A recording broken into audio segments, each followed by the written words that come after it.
Welcome to Dub Nation, the official show of the Utah Warriors of Major League Rugby. Great to have you with us. It is the roster reveal show for the 2023 squad. Great to have you. I'm Jarom, joined alongside Banksy. We've got head coach Greg Cooper. What's up, Greg? How you doing? Oh, good. Really pleased to be here. Let's go. And general manager Brandon Sparks. What's up? What's up, man? Nice to be back. Thanks, guys. Okay, this is going to be fun. Let's talk about what it took to make this roster as we reveal it in a moment. A lot of work from you in the offseason, I'm sure. Yeah, I mean, I wouldn't say from just me. It takes a full team effort to handle this. Greg's input and influence both globally and domestically in New Zealand as well as here was a big factor in this. And as you know, we're always proactive in trying to find the domestic talent and include those domestic talents inside of our setup. And, I think we've done a good job with that, especially with how last year ended with all of us trending upwards. So it's a good thing to build off of. And welcome in 2023 with this roster. And Greg, it's your first team in Major League Rugby. Obviously, some talented returners, some new signings, some draft picks, some developing players. How do you feel about the group? Yeah, I think that's it. There's a whole balance across here. There's development, which is obviously got to be huge. The domestic players and the introduction of some players from offshore. So, as Brandon said, there's been a lot of work going into that. Really excited about what we've ended up with. There's a good balance right across. We could play a multiple way of games, styles of game, and I think that what we've got is a strong side that suits what we need to be able to play here. And Banksy, we wait the entire offseason for today. It's the secrets that we have to keep under pain of death if we break them. But then there's also the things that we've known about in some of these returning players. And when you see all the pieces start to come together and you realize how dynamic this team could be on any given game week, whatever that 23 ends up being. And this should be a fun season for Dub Nation to watch. Okay, let's talk about the group as a whole. 37 players in all.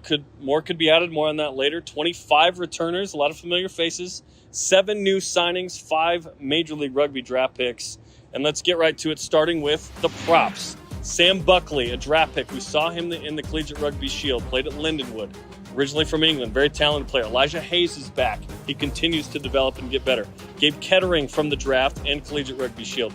Ali Khalifi is back, super experienced USA Eagle. Angus McClellan is back for his 6th season, one of the most tenured tight head props in Major League Rugby. Spent a lot of this offseason with the USA Eagles all over the world trying to qualify for the World Cup. Paul Mullen is back, one of the best. Those two, perhaps the best pairing of tight head props in the league. Emerson Pryor started a bunch last year as a rookie, spent the offseason with Canada. He's been doing great and been in New Zealand training as well. Franco Vandenberg as well is back. That is a tremendous group there, Brandon, that you have coming back into 2023. Yeah, Emerson probably was the steal of the draft last year. Coming out of Rugby Canada, we had some conflicting scouting reports about him. So it was nice to get him here in this environment and see that none of them were actually true. And then he excelled inside of our environment and earned himself call-ups to Canada. And I bet you what I believe that we have is probably the collection of the best North American props out of any organization inside the MLR. Elijah played, was out most of last year, unfortunately, with injury, but he played through the club season this last year with Haggis, a local team, produced very well there. And then Sam Buckley, one of the incoming draft picks, Northampton Saints Academy player, COVID hit, ended up at Lindenwood. I think he only has about 9 months left on his eligibility before he is USA eligible. So, yeah, I'm confident in saying that we probably have one of the best collections of North American props out of the MLR. And if we don't have that, we don't have a front row like that, we don't have a game. So there's more to the game than that, but clearly we need to have a strong front row. So we've got growing talent, and we've got experienced talent, and I think we're well set now. When you talk about the guys at the 1, when you look at probably Franco and Emerson there at the 1 as maybe your 1 and 2, you can talk about the guys at the 3 with obviously Paul and Gus. And then you look at Ollie, who can cover either side of that, the veteran experience as well as the youth wrapped up in that. When you look at how high that ceiling is for somebody like Emerson, who's really just scratched the surface of what he's been able to do in that position at loose head prop, with what he can learn from somebody like Ali Khalifi is pretty incredible. Yeah, I think the tutelage of Robbie Abel as well with that forward pack is instrumental. But I think what makes our prop group so special is the training environment. They perform on Saturday, but these young players are growing so much faster because of the Ollies, because of the Pauls, and those types of players. So I think the training environment is what really needs to be celebrated on these players' development and not necessarily the game day contribution so much. All right, well, let's move on to the hookers then to fill out the front row. If we look at the 3 on roster right now, we've got Joey Backey returning again, a guy with a really high ceiling for what he's been able to do, a lot of work he's put in the offseason. Henry Bell, a Kiwi guy, a little influence from Coach Coops there. And then the big Fijian, the fan favorite, Tuvere Vungakoto, rounding out the number 2 jersey. Coach, what do you think of your hookers? Yeah, we're fortunate there. I mean, there's some, obviously Henry is from Dunedin, from Otago. Quality player, had a great NPC in New Zealand, so very fortunate to be able to secure someone like Henry, who's not only is a very good player, he's a good character as well. Joey's been outstanding in the off-season. You know, I've caught up with Joey a number of times, working really hard in his game, coming out of previously as a loose forward and obviously growing now. Great opportunity this year to get out there, to get some more game time. But I think the most important thing is put yourself in a position physically to be able to meet the demands of MLR, and he's clearly doing that. Tuveri, we know, has a history, has a background. So there's a real battle in the hookers there at the moment, but good to see someone like Henry join it, but with a lot of competition there in that hooker berth, which is important. If we don't have competition, we're not going to push the boundaries, and we need to push the boundaries. I was in the weight room just last week with Joey Backey, and he's over there front squatting 300 pounds casually for fun. Did you spot him? There's not a whole lot I'm going to do with 300 pounds other than watch Joey lift it up. Talk about that physicality at that number 2 position. It's become so crucial in the modern game, Sparksy. Yeah, I think we've got a good collection of literal back row hookers.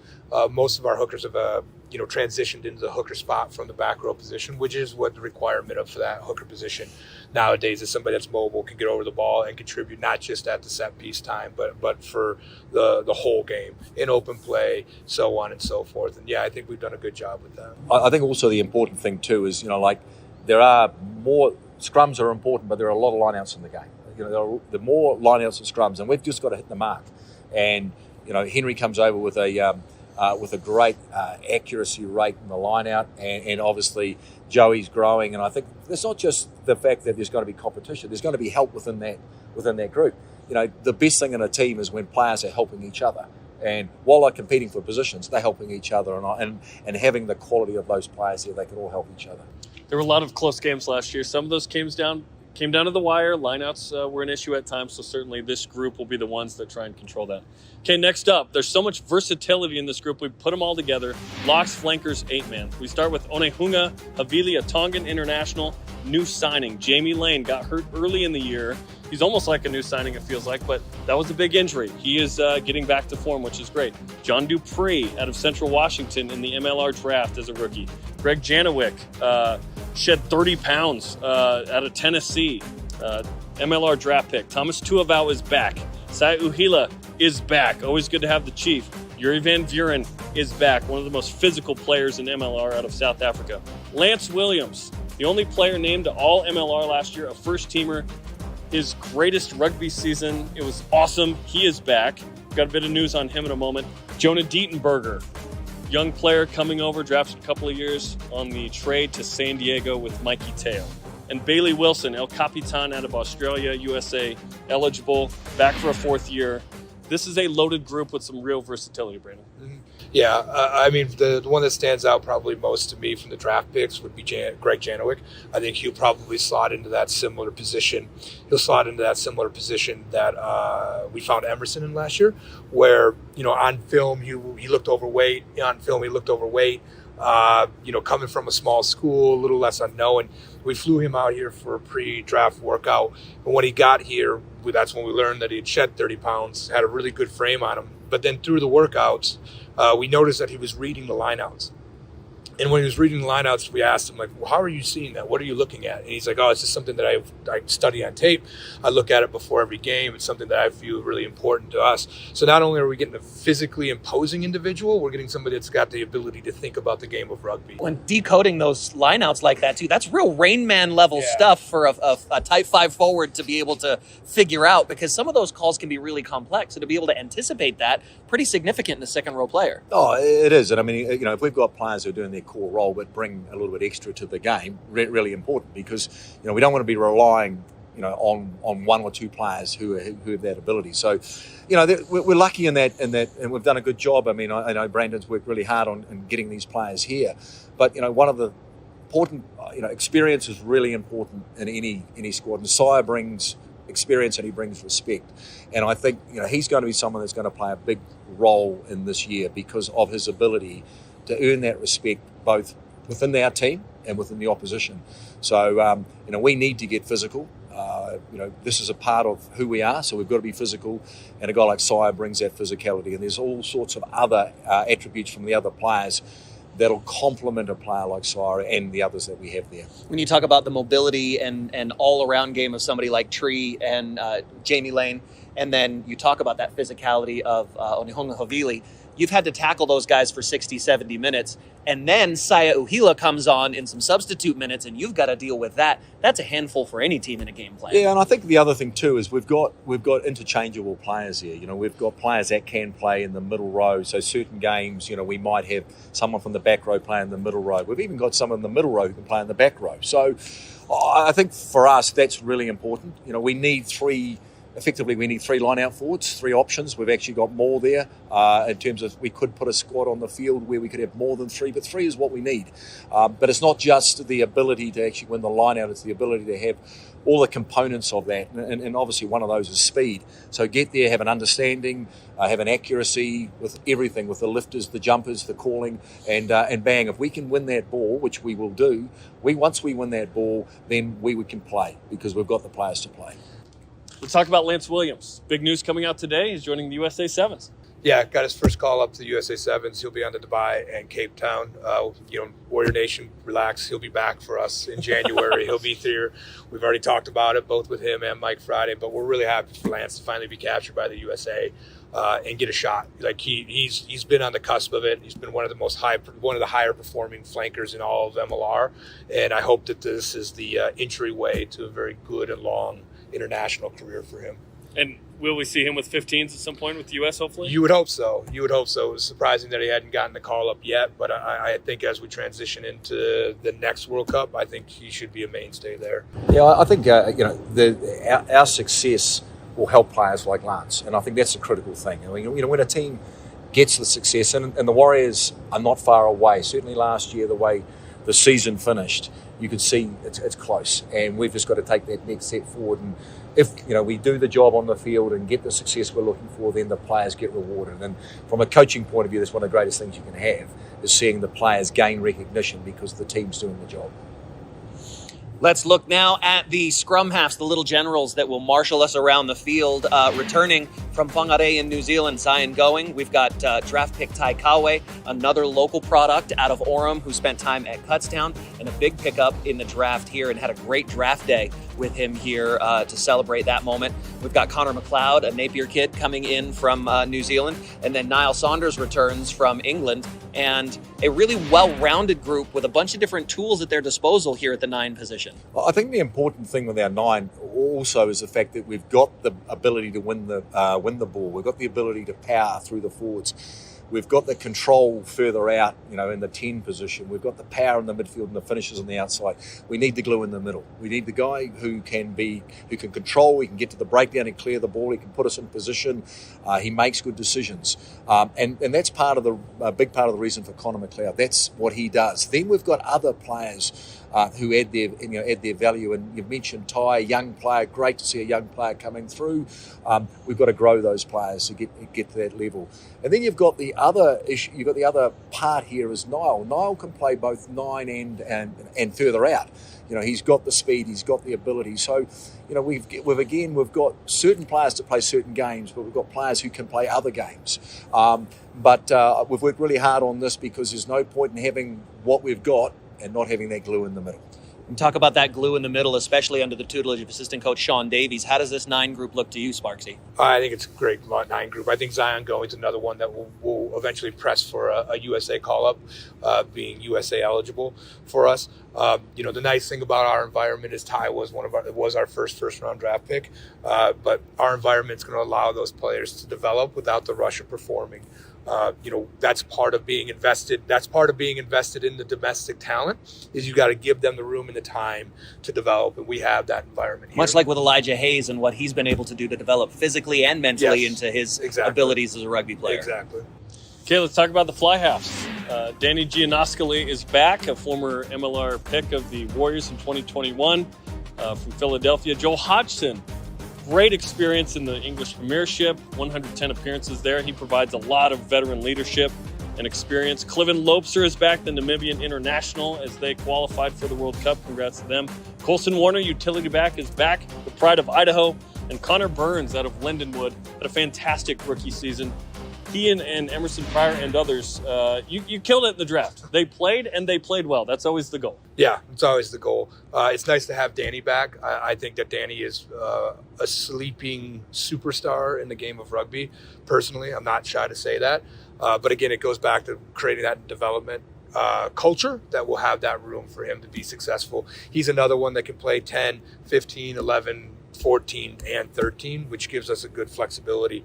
The Joel Hodgson one, I'll let Greg speak on it a little bit more, but we do owe a thank you to Warrior Nation, because his agent was actually here for one of the home games, and the atmosphere in the game-like environment was one of the big reasons why Joel wanted to come to Utah and be a part of it. That's awesome. Yeah, it's a little UW backstory. Nation. Yeah, it's a little backstory on that. So we owe a lot to our supporters, because creating that home field environment, hopefully we can raise it up a little bit.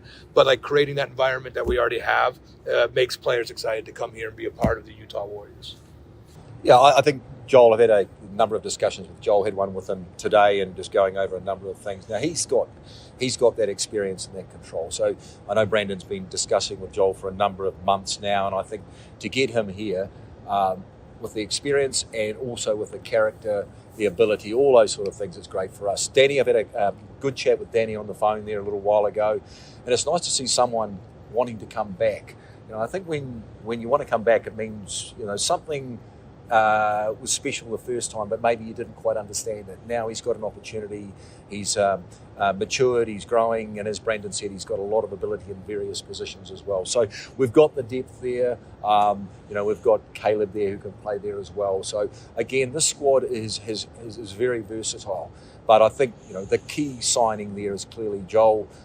And not only will he be great on the field, I think he'd be great in organising and helping others grow.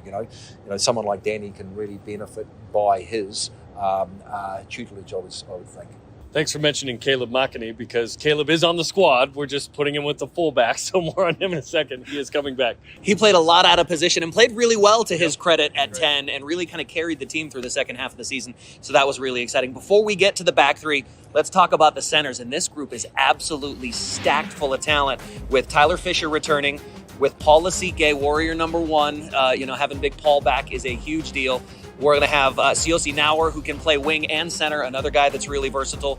Logan Tongo on the signing, back from his run with the USA Sevens, and now here as a Warrior full-time. Another local player who was found and discovered after his time in American football, just playing in a touch tournament here in Utah in our own backyard. So hey, Warriors might find you in a touch tournament. If you look like Logan Tongo, they might find you. Show up and play ball. Having Logan on the squad is incredible. And then Tomasi Tonga, who of course had a breakout season last year, and found him through the Pathways program here in Utah. So another local asset. When you look at the physicality of this group and the skill set that they have, that's got to be exciting to have with your pairings on any given week, Coach. Yeah, I think you touched there. We've got to have the physicality, but we've also got to have the ability to get to the edges as well. And players have that. I mean, you look at a guy like Paul. Paul is a power athlete, but he's also got some strong, silky skills. Tomasi is a growing player. He played enough last year, and he's been playing in the Crossroads Cup as well, so kept an eye on him there. So, and then you've got others like Tyler, who's, we know power carriers as well. So we've got the issue here is to make sure we get the gain line when we need it, and we get to the edges when we need it. And that's when we've got the ball, but then those boys have got to shut it down defensively. And there's no one in that group who's shy of defensive work. So we're going to grow that defence, and those players will come into both attack and defence. Well, you talk about size. I wouldn't want to run at a center line that I'm looking at Tyler Fisher, 6'3", Paul Asike, 6'1", Siosi Nauer, I think, 6'2", Logan Tongo, 6'3", 6'4", and Tomasi Tonga, 6'2", 6'3". That's a big set of bodies that you're going to have to hurl yourself into to make the gain line against these Warriors. Yeah, and I think there needs to be, like, Tomasi, I think, is one up-and-comer as well. He had a very good Crossroads Cup where he wasn't just a big body. He was able to exercise some leadership as well as be a distributor, a creator, and leader within his little team there.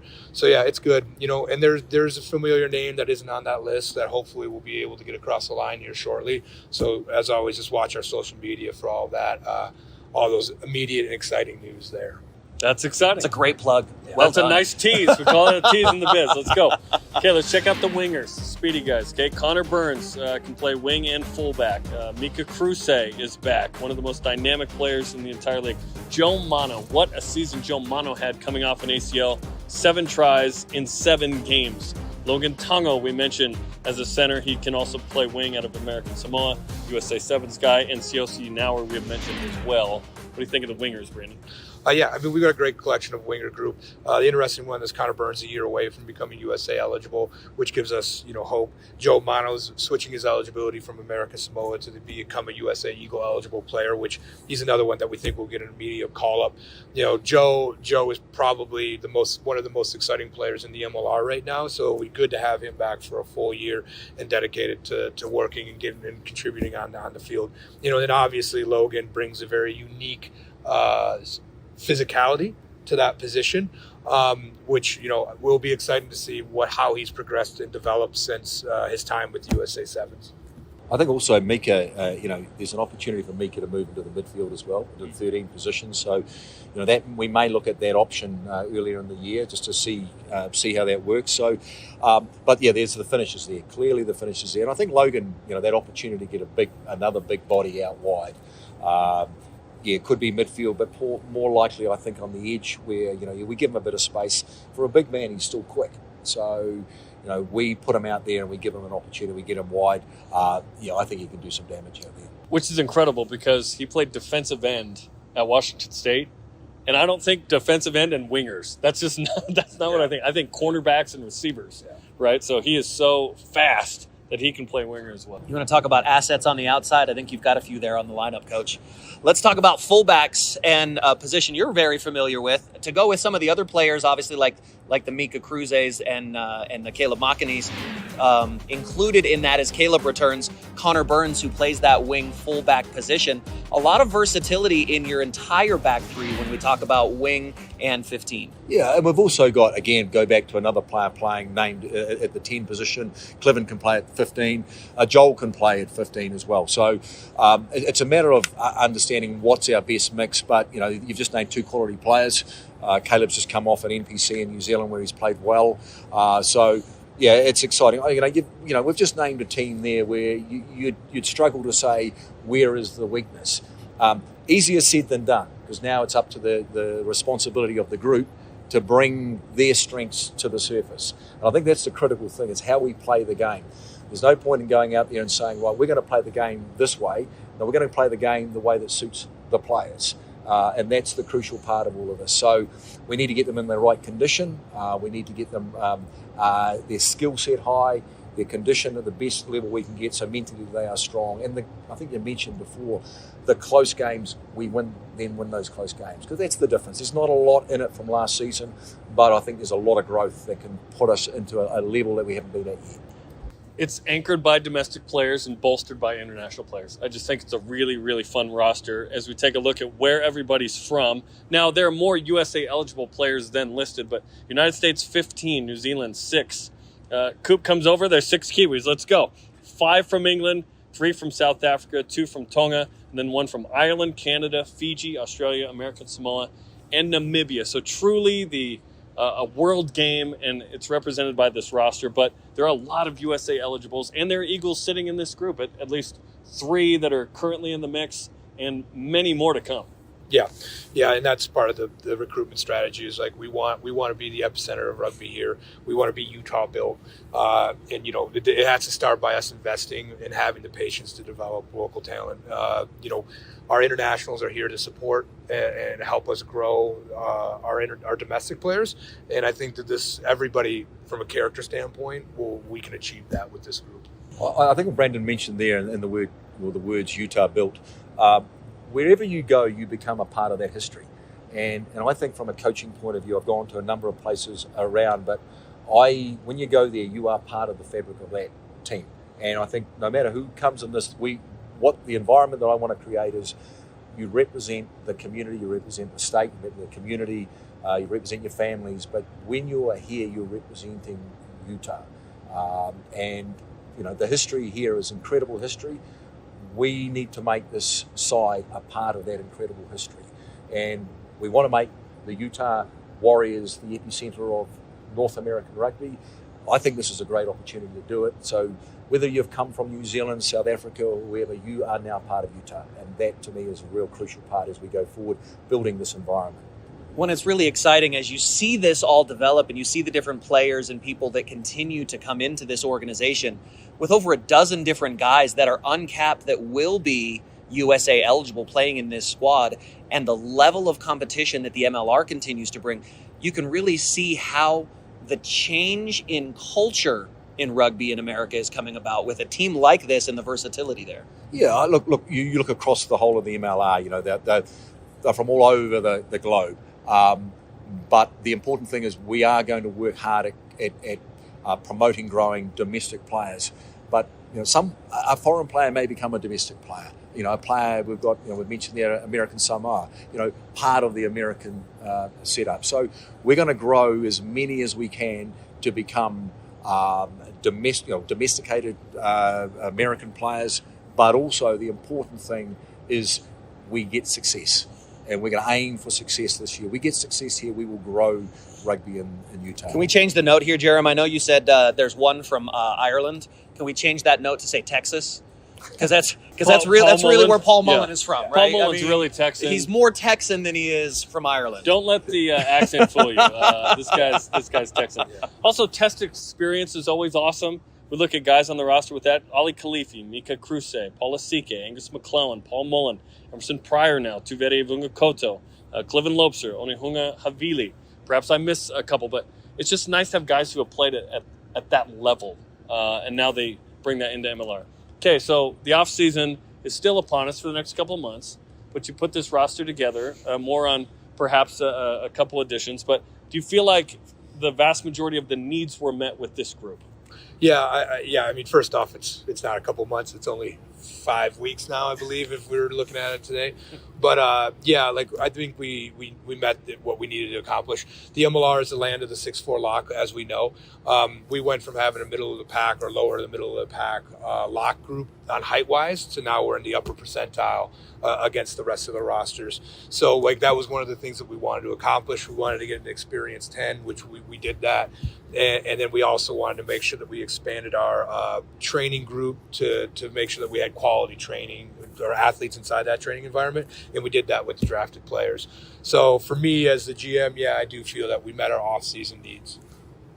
Yeah, I think we have. And again, I even go into the growing the depth and the hooker situation because, it's great to have targets to throw to. You've got to hit those targets. You've got to have someone who can do that. So, and I do go, in the 10 position is crucial.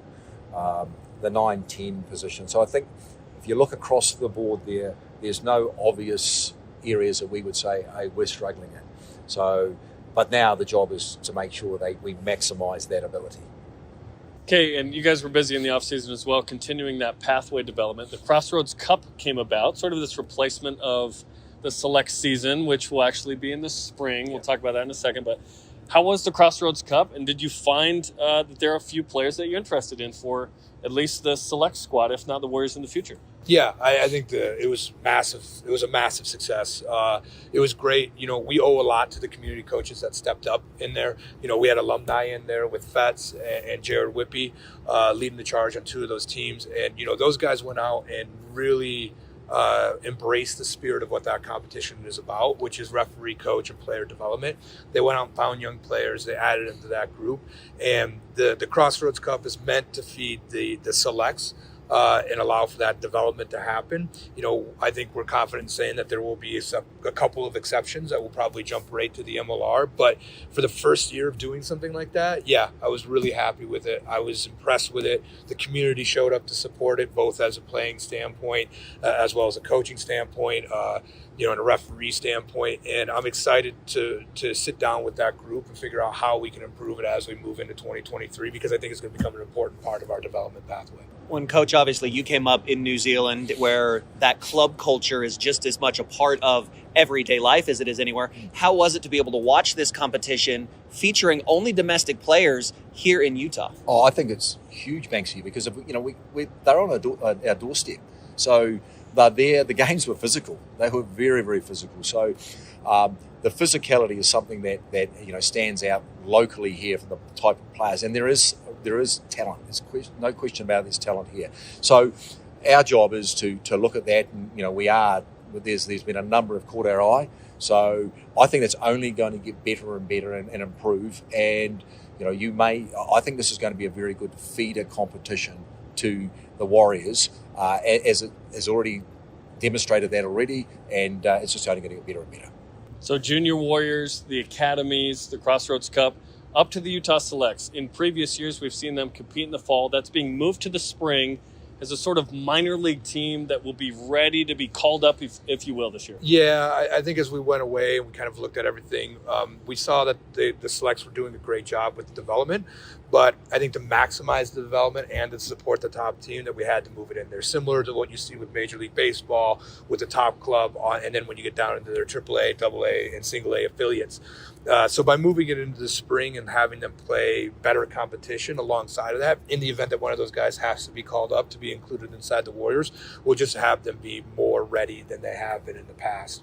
We're kind of modeling after the traditional Gold Academy or the Academy A model, where they'll play in the day before the MLR games or the Friday night before the MLR games.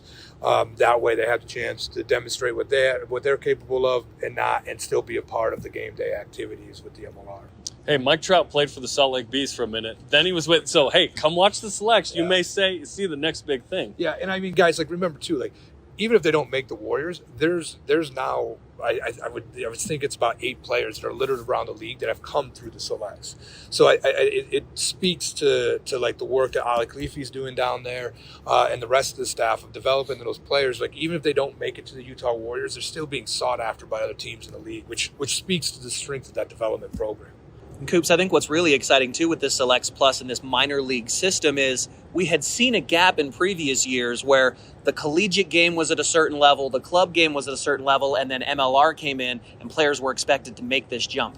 This really closes the gap on the learning process and the systems and the type of training and access to mentorship that these different players will have now. Well, yeah, but also Brandon mentioned about the referee development, the coach development. All of those things are really important. So if the referees, and I had a meeting with the referees or attended their conference, local conference here on the weekend, and some of the talk coming out of that meeting was outstanding. The talent is there, but you just need to have the exposure, and the coaches in the Crossroads, they got exposure, and we're an open book. People, we're inviting coaches to come along and see what we do, because if we can get the coaches to grow and they develop the players. So the more, and if we get them to those players in our environment, maybe not at the MLR Warriors division, but below that slightly, they're only going to grow, and that's the whole thing. It's just got to be a continual cycle of growth and development. Well, if you're excited like us, get your season tickets, because the season's around the corner, coming up in February, Banksy. Dub Nation, it's time to get your Black Friday deals. Wear the 4 stripes and be ready in the stands here at Zions Bank Stadium. Be ready to go with all of the gear. The Black Friday deal includes 4 season tickets, a cap, t-shirt, or a scarf, and all of that is available at warriorsrugby.com on Black Friday special right now. Well, let's wrap things with final thoughts about the roster, or whatever you want at this point, Greg. Well, I think I came out, Jarom, and I came out and stated earlier on in the summer that the expectation is to make the playoffs. and I'm confident we've got a roster that can do that. Obviously, the goal is every year to get to the playoffs. Once you get to the playoffs, then you're in a chance to win a championship. So there's no point in going out and saying we're going to win the championship. Get to the playoffs first. So the work that Brandon's done, the organisation's done, it gives me a lot of confidence that objective that I publicly stated can be achieved. Now the different hard work, that hard work's out of the way. Now there's another focus for us, and that starts next week on the field training. So really, really excited about that. What do you think, Brandon? Yeah, I mean, it's exciting to have Greg here now and help us usher in a new MLR Utah Warriors team. But really, I wanted to just express gratitude to everybody inside the organization, our supporters, for help making this offseason as successful as it been. Last year didn't go as anybody wanted it to go, but they stuck with us. The organization stuck with us. We made the improvements that we needed to make this a better organization, both on and off the field. And I'm excited to get to 2023 and see what Greg and the staff can do with these boys. Absolutely. Well, we are very excited. We do want to end with a special shout out to Utah Warriors superfan Michael Omoro, who found out that he has brain cancer and he's going through a really hard thing. Our thoughts are with you, brother, with you and your family. We hope for the best as you go through this tough time. We got you. We got you. Let us know what you need. Okay, that'll do it for us. Our thanks to everybody involved here, of course, for Banksy and Greg Cooper and Brandon Sparks and our production team. We've got the roster now, baby. Check out the schedule, get your seats and tickets, and we will see you soon on another Dub Nation.